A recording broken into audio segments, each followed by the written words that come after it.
नमस्कार दोस्तों, back to और चैनल फ्रेंड्स। मैं सबका अपने चैनल स्टॉक्स फॉर लाइफ पे बहुत स्वागत करता हूँ। दोस्ती ये फैमिली डे फिल्म, बस आपको पता है कि शाम को हमारी एक वीडियो आती है स्टॉक फटाफट या फिर न्यूज़ फटाफट, जहाँ पे वीडियो एक चर्चा ने कौन स्टॉक में क्या न्यूज़ आ रही है और क्या बेस्ट बाइंग लेवल इमर्ज हो रहे हैं। इतना मैं आप सबके लिए होमवर्क करके लाता हूँ। आपसे रिक्वेस्ट है वीडियो के एंड तक बने रहे, क्योंकि आज के दिन अभी के टाइम बहुत बड़ी बड़ी अपडेट्स हैं। चैनल फर्स्ट टाइम होंगे सब्सक्राइब कर सकते हैं इस तरह की क्वालिटी कंटेंट को सबसे पहले एक्सेस करने के लिए। Now without waiting any for time, let's begin. इस आशा करता हूँ अभी तक आपके कानों तक ये बात पहुँच चुकी होगी कि इसराइल फ़लस्तीन के बीच में जो जंग है वो छिड़ता हुआ देखने को मिल रहा है। इसराइल की बात की जाए, उन्होंने गैस फाइनली डिक्लेयर कर दिया है स्टेट ऑफ वॉर। बहुत लोग मुझसे पूछेंगे कि सर इसराइल फ़लस्तीन हमास की बात की जाए, बीच में भी ऐसे कुछ घटनाक्रम देखने को मिली थी। जी हाँ दोस्तों, ऐसे ही कुछ घटनाक्रम बीच में क्या, आज से बहुत दशकों से ये कंटिन्यू होता हुआ देखने को मिल रहा है। लेकिन दोस्तों जो लाइन है ना, स्टेट ऑफ वॉर, ये थोड़ा सीवियर हमें देखने को मिल जाता है, जिसकी वजह से अगर आप देखें जो हेडलाइंस हैं वो थोड़ा पैनिक करने वाला इंडिकेट करवाता है। जहाँ पे कैसे इसराइल की बात की जाए, उन्होंने तब वॉर डिक्लेयर किया है जब हमास की तरफ से 5000 रॉकेट्स दागे गए और जिससे बहुत सारे नागरिक की भी मौके पे मृत्यु होते हुए देखने को मिल रही है। तो ऑफकोर्स गैस इन सब न्यूज़ के बाद ना आपको अच्छे से पता है कि बाज़ार कैसा रिएक्ट करता है। घूम फिर के एक ही बात आता है मन में कि क्या इससे बाज़ार गिरेगा, और ऑफकोर्स बाज़ार गिरेगा, रिकवरी होने की संभावना है या फिर नहीं। बिकॉज आप सबको अच्छे से पता है रशिया यूक्रेन के मैटर के बाद हम लोगों ने कितना ज़्यादा चैलेंजिंग टाइम विटनेस किया था। दोस्तों इंडिया की बात की जाए, आप सबको अच्छे से पता है इंडिया हमेशा इसराइल के संग रहता है। और हमारे पीएम की बात की जाए, आप सबको अच्छे से पता है उन्होंने कहा इस चीज़ को कंडेम किया। और ऑफकोर्स यूएस से भी ऐसे ही कुछ न्यूज़ हमें देखने को मिल रही है। तो जी हाँ दोस्तों, आप सबको अच्छे से पता है इसराइल की बात की जाए, फ़लस्तीन की बात की जाए, ये हमेशा एक विवादित न्यूज़ रहता है। लेकिन दोस्तों अब इधर पे घटनाक्रम क्या हो जाता है कि इन दोनों की लड़ाई से क्या वर्ल्ड इकोनॉमी को प्रॉब्लम होगी या फिर नहीं होगी। तो ऑफकोर्स दोस्तों इससे एक चीज़ पे आने वाले दिनों में गल्फ़ कंट्री मिडिल ईस्ट क्या करता है ये देखना बहुत ही इंपॉर्टेंट हो जाता है। आपको अच्छे से पता है कि हमारे माननीय प्रधानमंत्री की बात की जाए, कॉरिडोर की घोषणा की थी जो इंडिया से मिडिल ईस्ट और यूरोप तक ऑफकोर्स एक लाइन बनाएगा। तो जी हाँ दोस्तों, अगर ऐसा घटनाक्रम होता है, सऊदी अरेबिया पे कुछ प्रेशर पड़ता है तो वो गैस थोड़ा सा ना उन सब कॉरिडोर या फिर जो लॉजिस्टिक बिजनेस है या फिर जो ट्रांसपोर्टेशन जो सिस्टम है, उन सब के लिए छोटे मोटे डेंट हो सकती। रही बात दोस्तों थर्ड एंगल की बात की जाए, जब दो सुपर पावर आपस में टकराते हैं तभी कुछ बात हो जाती है। रशिया की बात की जाए, वो भी कैसे न्यूक्लियर पावर है। यूक्रेन की बात की जाए, नाटो का बैकअप मिला था और जिसके वजह से बात की जाए उसका बतंगर बना। तो ऑफकोर्स कैसे मेरे हिसाब से ये सब वर्ल्ड इकनॉमी को बहुत ज़्यादा सपोर्ट नहीं करते हैं। अगर जब तक कोई मिडिल ईस्ट कंट्री की बात की जाए, सऊदी अरब कंट्री की बात की जाए, गल्फ़ कंट्री की बात की जाए, इनका एंगल सामने नहीं आता तब तक मेरे हिसाब से कैसे उतना जो डैमेज वाली न्यूज़ मुझे दिखाई नहीं पड़ती। ऑफकोर्स मैं तो कैसे पंडित हूँ नहीं कि आने वाले कल में वही होगा जैसा कि मैं बोल रहा हूँ। तो ऑफकोर्स जैसा कोई डेवलपमेंट होता है मैं आपको बताऊंगा। लेकिन ये इन सब न्यूज़ से बाजार को एक गिरने का बहाना मिलता है। और एफआईआईज़ पिछले कुछ समय से क्या कर रहे हैं आप सबको अच्छे से पता ही है। इस बात की जाए एफआईआईज़ की, आप सबको अच्छे से पता है कि शुरुआती साल की बात की जाए 3-4 महीना बेचे थे, उसके बाद फिर से खरीदना शुरू किए थे। बट लास्ट 3 महीना से क्या रुझान है काफ़ी नेगेटिव है। एफआईआईज़ ने फिर से 50,000 करोड़ से ऊपर माल बेच के ये सरप्राइज सबको किया है। बिकॉज बहुत सारे रीजंस हैं, चाहे डॉलर इंडेक्स के बढ़ने की बात की जाए, बॉन्ड यील्ड का बढ़ने की बात की जाए, 10 साल जो यूएस में होता है, इससे एफआईआईज़ को मनी पार करने का एक बहुत ही अच्छा रास्ता मिल जाता है। तो इन सब न्यूज़ का फ़ायदा आप सबको अच्छे से पता है कि कौन एक पावर उठाएगा, एफआईआईज़। और ऑफकोर्स कैसे एफआईआईज़ को ऐसे ही गिराने का मौका भारतीय बाजार को कोई ना कोई एंगल चाहिए। मेरा ऐसा मानना है कि जब तक ऐसा कोई बड़ा सुपर पावर इसमें नहीं आता है तब तक ऐसा कोई घबराने की बात नहीं है। यस, मौका मिलता है कि मैं टाइमली बेसिस पे आप सब तक मैसेज कन्वे करूंगा। हम देखते हैं कि इस पूरे वीकेंड्स में हमें फर्दर क्या डेवलपमेंट न्यूज़ दिखाई पड़ रही है। गैस इधर पे बैंक ऑफ अमेरिका की थोड़ी बहुत नकारात्मक न्यूज़ हमें देखने को मिल रही है। बैंक ऑफ अमेरिका की बात की जाए, उनको ऐसा लगता है कि वर्ल्ड मार्केट में बॉन्ड फियर जो है ना, biggest treasury bond fear ever देखने को मिल रहे हैं। जहाँ पे कैसे यूएस ट्रेजरी बॉन्ड यील्ड की बात की जाए 5% के आसपास जाता हुआ देखने को मिल रहा है। मतलब अगर आप बॉन्ड में पैसे लगा रहे हैं तो आपके पैसे सेफ्टी सिक्योरिटी के संग बन रहे हैं।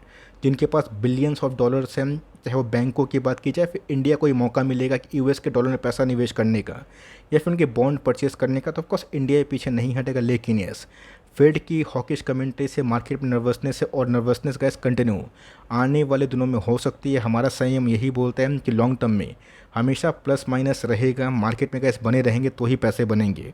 और कुछ भी गैस डेवलपमेंट इन सब न्यूज़ को लेके होती है तो मैं प्रॉपर वीडियो बना के आप सब तक सबसे पहले सूचना दे ही दूंगा। के बीच में गैस आपको अच्छे से पता है कि निफ्टी में वही 300-400 पॉइंट के आसपास करेक्शन देखने को मिल रहा है, लेकिन दोस्तों इस क्वार्टर के नंबर्स बहुत डिसाइडिंग होंगे, खासकर Q2। और ऑफकोर्स निफ्टी का प्राइस शूटिंग की बात की जाए 22 के पी है, जो मेरे हिसाब से गैस कोई भी बबल जोन पे नहीं है, ना ही फ्रॉड जोन पे। यस, थोड़ी बहुत करेक्शन होती है तो फिर से गैस हमें एमओएस निफ्टी में मिलेगा। कि दोस्तों हम लोग कहाँ मिला था, रशिया यूक्रेन के मैटर के बाद, जहाँ पे गैस निफ्टी का पी 17-18 के आसपास पहुँचा था। ये बहुत ही शानदार बात होती है। पिछले कुछ समय से आपको अच्छे से पता है कि निफ्टी बैंक के अच्छे परफॉर्मेंस के बाद निफ्टी का ईपीएस 60 के ऊपर चल रहा है। और मेरे हिसाब से गैस आपको ये सब समझना बहुत ही इंपॉर्टेंट है कि मार्केट में सही में बबल जोन है या फिर नहीं। तो मार्केट में गैस गिरावट का मौका मिलता है ना, गिरावट में खरीदारी करने का मौका होता है, तो long term investment point of view से दाव खेल सकते हैं। आप देखते हैं कि 1-2 घंटा में, 24 घंटा में, 36 घंटा में, 48 घंटा में इजराइल की तरफ से, पैलेस्टाइन की तरफ से क्या न्यूज़ देखने को मिल रही है। मैं आशा करूंगा ईश्वर से कि शांति और अमन का जो चीज़ है वो वर्ल्ड में कायम ही रहे। बीच में गैस एक बहुत बड़ी अपडेट हमें देखने को मिल रही है। आप सबको अच्छे से पता है कि पिछले कुछ समय से मैंने एंजल वन पे क्या कमेंट्री दी है, लेकिन दोस्तों मैं इधर पे एंजल वन तो बस एक उदाहरण देना चाहता हूँ। एंजल वन के गैस क्लाइंट बेस में सितंबर के महीने में 47% के आसपास ईयर टू ईयर चेंजेस देखने को मिल रहे हैं, जो इस बात का इंडिकेशन है कि ट्रेडिंग दबा के हो रही है। न्यू डीमेट अकाउंट की संख्या रातों रात बढ़ रही है। और आप सबको अच्छे से पता है कि एंजल वन को दोस्तों हमने एकदम 1000 के आसपास से इनिशियल बाइंग लेवल आपको बताया कि बहुत बताने की कोशिश की, 12, 14, 16, और उसके बाद एंजल वन ने गैस कल के दिन ही 2000 का लेवल को ब्रीच करने की कोशिश की थी। लेकिन इससे गैस CDSL को भी आने वाले कल में इनफ फ़ायदा मिल सकता है। CDSL की बात की जाए, ये बताने की आवश्यकता नहीं है कि ऑफकोर्स डिपॉजिटरी के मामले की बात की जाए, इंडिया में सबसे बड़ी डिपॉजिटरी है। सबसे बड़े मार्केट शेयर इन्हीं के पास हमें देखने को मिलते हैं। पिछले कुछ समय से कंपनी बाउंस बैक तो की है, बट लाइफ टाइम हाई से गैस बहुत दूर है। अगर आपको लगता है कि ये सब जो न्यूज़ हमें देखने को मिल रही है, जहाँ पे FNO ट्रेडिंग दबा के हो रही है, number of demat account 30-30 lakh देखने को मिल रहे हैं, जो FIs को सोचने मजबूर कर दिए हैं। आज बेच तो देंगे, कल किस भाव पे वापस आएंगे। लेकिन मैंने क्या बताया कि मार्केट में कभी फियर का माहौल होगा ना, लोग थोड़ा डर जाते हैं। लेकिन यस, अगर आप मुझसे सुनते हैं, मुझसे जुड़े हुए हैं, इससे भी कैसे बड़ा बड़ा घटनाक्रम हमने क्राइसिस देखा, चाहे वो कोरोना की बात की जाए या फिर बीच में रशिया यूक्रेन के मैटर की बात की जाए, और घुमा फिरा के कैसे अच्छी कंपनी बाजार लाइफ टाइम हाई को हिट ही करता है। बेस्ट एग्जांपल दोस्तों बजाज फाइनेंस ने कल के दिन प्रूव किया, जहाँ पे गैस कैसे हम लोगों ने हिम्मत नहीं हारी, होप नहीं हारा। 6,000, 6,500, 7,000 पे भी लोगों ने खरीदा ना, उनके पैसे बने, एटलीस्ट FD से ज़्यादा बने। और यही दोस्तों धीरज जो होता है ना, अगर आपके पास हो गया तो मेरा ऐसा मानना है कि बाज़ार से पैसा ज़रूर कमा के निकलेंगे। इस हिसाब से गैस फ्रेश एंट्री की बात की जाए, इसको अवॉइड करें। पैसे उन्हीं के बनेंगे जो पिछले 2 साल से ना कोस रहे थे मैं क्यों ये सब कंपनी में फंसा। तो ऑफकोर्स गैस अगर आप बजाज फाइनेंस से फंसा हुआ फील कर रहे हैं ना, मेरे पास कोई शब्द नहीं है। और ऑफकोर्स आपको लगता है कि 2 साल में मैंने टॉप पे खरीद के क्या ही पैसे बनाए, आपने गलती करी एवरेजिंग नहीं करके। और ऑफकोर्स गैस आपको याद होगा कि पिछले कुछ समय से मेरी कमेंट्री क्या रही है बजाज फाइनेंस को लेके। अब निकलने का मौका मिल रहा है तो आपकी मर्ज़ी की बात है, मैंने तो गैस आपके हाथ पाँव पकड़े नहीं है, आप अपना विचार खुद कर सकते हैं। लेकिन ये टाइम दीजिएगा, एवरेजिंग करने की क्षमता अगर आपके अंदर होगी ना, अच्छी कंपनी में पैसे बना के निकलेंगे। Long term point of view से हमेशा होल्ड करें जब तक कंपनी ग्रोथ पाथ पे है। जियो का इम्पैक्ट क्या होगा, मैं जल्दी ही इसको लेके एक प्रॉपर वीडियो बनाऊंगा। बट फ्रेश एंट्री की बात कीजिए, यहाँ पे गैस कोई एमओएस नहीं, लेटेड गो भागता है 8,500, 9,000, 10,000, जाने दीजिए। मार्केट में हमेशा मौका रहेगा, लेकिन ये चेज़ करने की आदत मेरी नहीं है। अगर इधर पे आप स्टॉप लॉस लेके काम करना चाहते हैं 7,700 का लेके, आप चाहे तो ट्रेंड को पूरा गेम कर सकते हैं। लेकिन दोस्तों मंडे के दिन बाजार कैसा रिएक्ट करता है, शुरुआती आवर्स में रिकवरी आती है फिर नहीं आती है, देखना बहुत इंपॉर्टेंट हो जाएगा। पैनल की बात की जाए, ये भी एक शानदार कंपनी है। बीच में गैस 255 का लेवल इमर्ज हुआ था, मैंने बहुत बार वीडियो बना के आप सबको इंकरेज भी किया था। कंपनी में गैस पैनिक करिएगा, तो वही होता है कि जो स्ट्रॉन्ग हैंड के पास माल जाता है वीक हैंड से। तो कंपनी का जब से IPO में आई है ना, अच्छे ही पैसे बना के दी हैं। तो यहाँ पे क्या सब चाहें तो Q2 के नंबर्स के बाद फर्दर फ्रेश एंट्री और ऑफकोर्स एड ऑन करने का प्लान कर सकते हैं। लिए हैं तो कंटिन्यू करना सही होगा। IRCTC की बात की जाए तो बहुत सारे एक्सपर्ट्स का मानना है कि ICC वर्ल्ड कप टूर्नामेंट से IRCTC को बहुत अच्छा बेनिफिट मिल सकता है।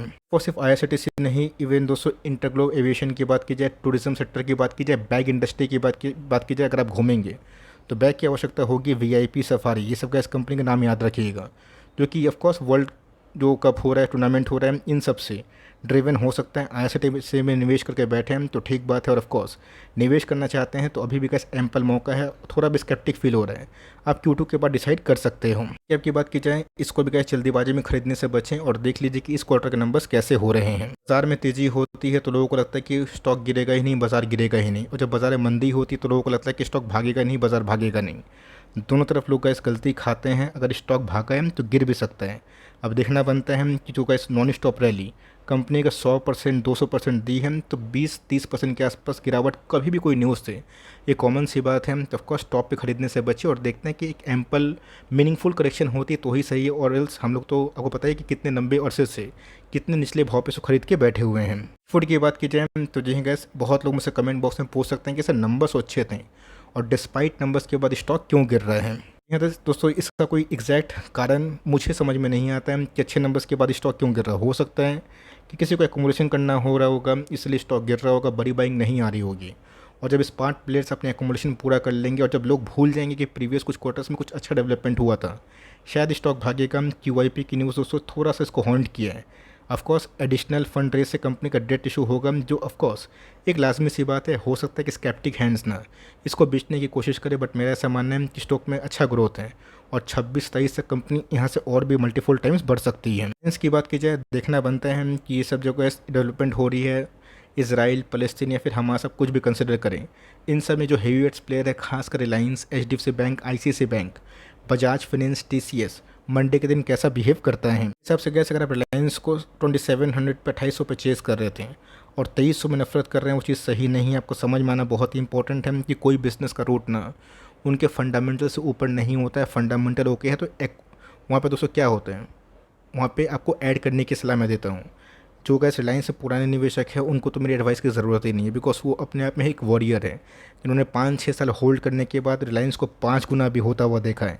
तो कंपनी फंडामेंटली अच्छी है और मेरा ऐसा मानना है गोइंग फ्यूचर, गोइंग फॉरवर्ड, ये सब कंपनी इंडिया के डेमोग्राफी के साथ ना इंडिया के GDP को भी बहुत ही कंट्रीब्यूट करती है।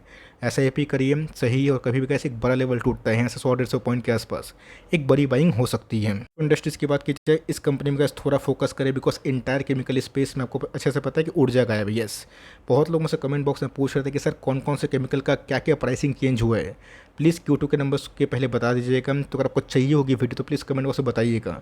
आज लेट नाइट में मैं कोशिश करूंगा कि कम से कम 10-12 कंपनी के ऊपर कवरेज दिया जाए, खासकर केमिकल स्टॉक को लेकर, जिसमें आने वाले कल में नेगेटिव और पॉजिटिव न्यूज़ आ सकती है। रही बात यशो इंडस्ट्रीज़ की, अपने लाइफ टाइम हाई पे गैस इसमें हमें स्ट्रेंथ दिखाई दे रहे हैं। ऐसा मानना है कि इस बार गैस नंबर्स अच्छे होते हैं तो कंपनी का 2000 के लेवल के ऊपर निकली अच्छा खासा रिवॉर्ड मशीन दे सकते हैं, बिकॉज पिछले 2 साल से गैस कंपनी का जो रेंज बाउंड है ना वही देखने को मिल रहा है। और ऑफकोर्स कंपनी ने बाउंस बैक तो अच्छा किया है। अब देखना बनता है कि जो ग्रोथ एस्टीमेट इनके प्रोमोटर्स ने सेट किए हैं उस पर वो कायम रहते हैं या फिर नई कंपनी अच्छी होल्ड करे। रही बात फ्रेश एंट्री की, तो Q2 के नंबर्स बेस्ट आइडिया हो सकता है। बहुत लोग मुझसे कमेंट करके पूछते हैं कि सर लैटेंट व्यू में करना क्या है, जैसा कि आपकी थ्योरी है कि EPS ब्रेकआउट होना इंपॉर्टेंट है।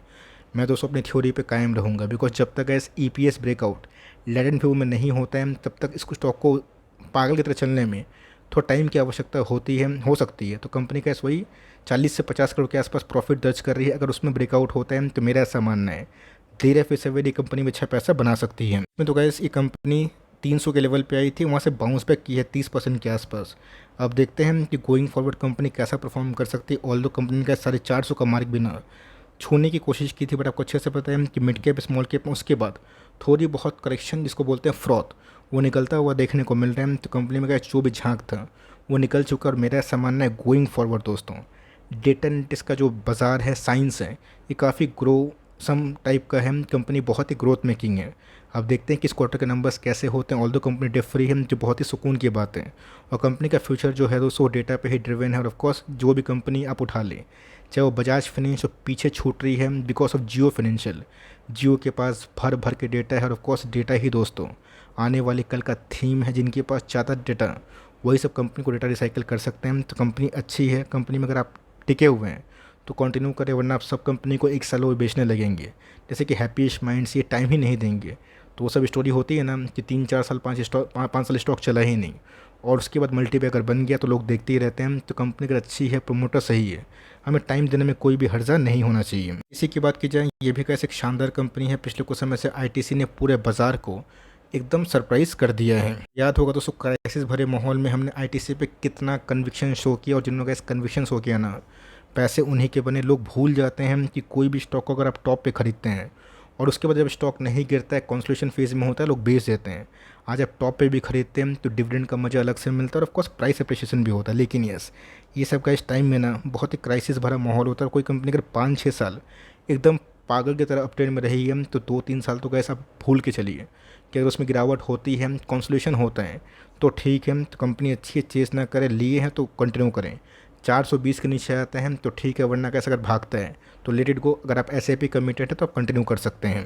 बात विनती ऑर्गेनिक की एक शानदार बिजनेस मॉडल है, शानदार कंपनी है, बट प्रॉब्लम वही है कि सेंटीमेंट जो है ना, वो पूरे केमिकल के खिलाफ में है। और जैसे ही दोस्तों बहुत सारे सीएफओ को मैंने न्यूज़ देखी, कमेंट्री देखी, तो कुछ सीएफओ काफ़ी बुलिश है अपने अपकमिंग H2 को लेके, जिसमें Q3 Q4 होते हैं।